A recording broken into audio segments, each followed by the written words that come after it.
Hello, you are watching your daily fix with Atieno Nyar Kasagam. Today's episode is an exposition about something I found out 2 years ago. I found out that my great great great grandmother was the daughter of a clan of Bunyore rainmakers in western Kenya. And this is a paternal grandmother from whom my grandfather and my father claim, their identity because it's a patrilineal mode where, we take our cultural stroke ethnic identity, ethnic nation from them. That is the Abaluya community of which I am part. And when I found out that I am a daughter, essentially, of rainmakers, I was surprised. I was tremendously surprised and ecstatic because finally, I had something authentically African that I could claim as part of my identity, something that transcended the colonial period and the colonial narratives of who I was. And also, it allowed me to claim, in addition to the broader successes of ancient Africa, the heroes and heroines all the way from kwaZululand to the among the Abakongo people to the Ashanti to the ancient Mali and Ghana. I could claim that right there where it is within reach in Western Kenya today, I came from a very highly revered, very spiritual people who rainmakers. And I'd like to discuss this rainmaking business in a minute. But the essential part of this for me was that I have been in pursuit for quite a long time. This renaissance, this Africana renaissance, and for me, a lot of this has meant reaching back into my past and finding out for myself, who am I? Who were we before the English names? And I did this 2 years ago when I visited Kenya from on vacation from college and went to visit my grandfather together with most of my family and my partner in justice, Lorenzo. And I sat by my grandfather and my aunties and I started to ask them to help me draw a family tree back in time.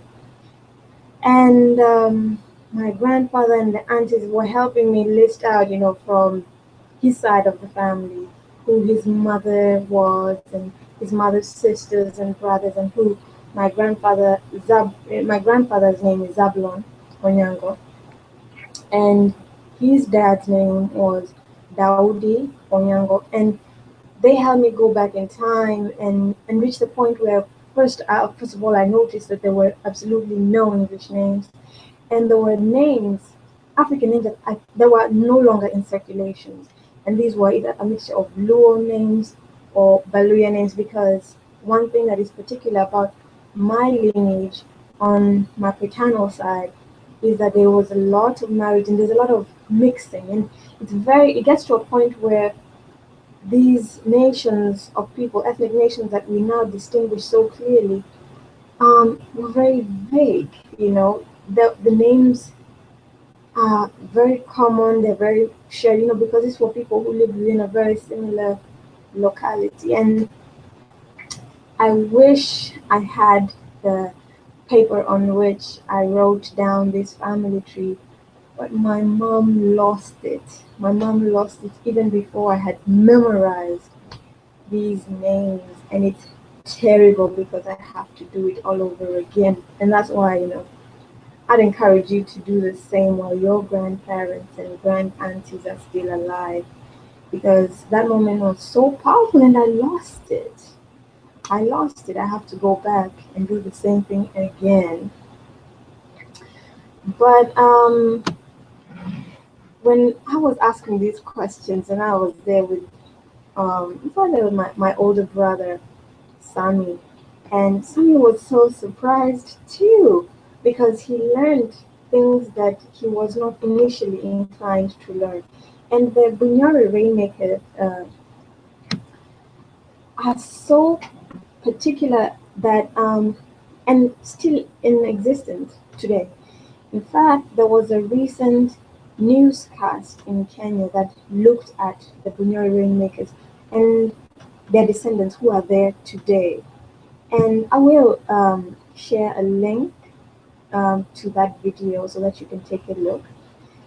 And as much as I did not like the presentation of that video and how they interviewed and discussed the culture of these Bunyore rainmakers, I was glad that there was something to connect to. And this is something that, as a person who is,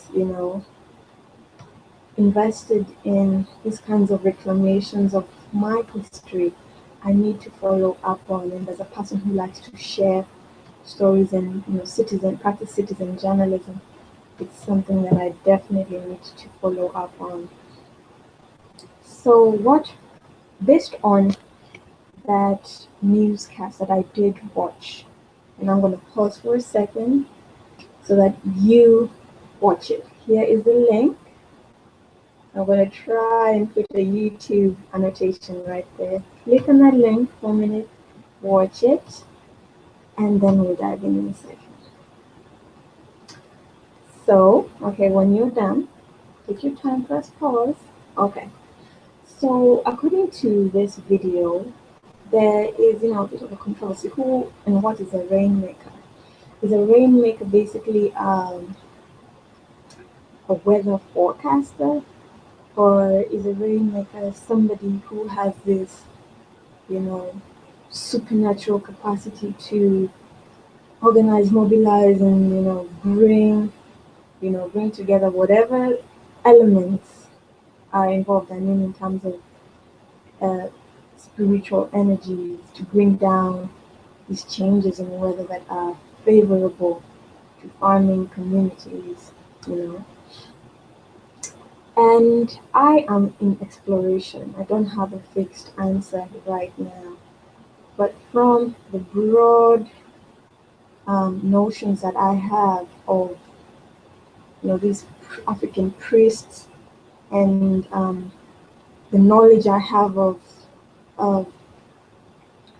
certain African communities like the Dogon in West Africa, who had a very, very strong scientific knowledge of, you know, the the stars and the galaxy and the cosmos. I am inclined to think that the answer is probably somewhere in between, a combination of this meteorological understanding of weather patterns and a scientific awareness of what influences rain, what are the signals of rain, and awareness and the tracking of climatic patterns with that particular knowledge. And perhaps also from another angle to a particular degree, this awareness of the spiritual energies that it's the energy of being that we all have as beings of the cosmos, and an ability to channel and project desires, collective desires to these energies, and a way of being and interacting with the energies of the cosmos in a way that, this is me on that my spiritual exploration tangent.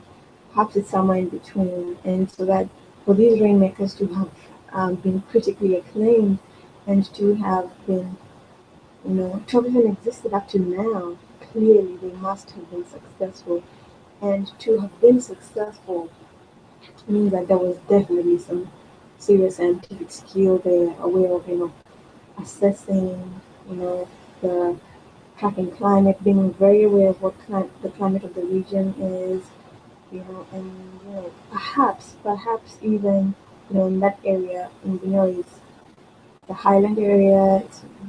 Has a lot of dense vegetation, good forest type vegetation, and the area it's not a desert type of climate. It's a generally wet climate in and of itself. There's a lot of rivers in that area flowing. I mean, it's a pretty fertile, a pretty viable place for agriculture, first of all, and so I don't think it was even a hard thing to do to quote unquote make rain.